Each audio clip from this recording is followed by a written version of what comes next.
Hornbill चिड़िया hornbill bird के बारे में है। अगर आपको कभी पेड़ के छेद ट्री होल से बाहर झांकती ऐसी आंख दिखाई दे तो समझ जाना अंदर कोई चिड़िया बंद है, उसे उसी के पार्टनर ने कैद किया है।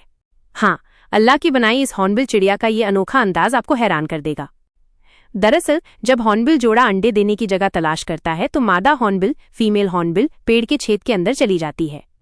इसके बाद नर हॉर्नबिल मेल हॉर्नबिल मिट्टी लाकर उस पेड़ के छेद को छोटा कर देता है ताकि होने वाले अंडे और मां महफूज सेफ रहें।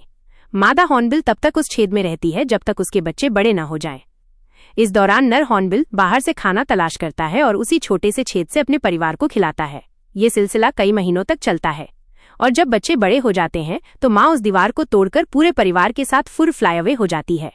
बेशक अल्लाह जबरदस्त बनाने वाला है।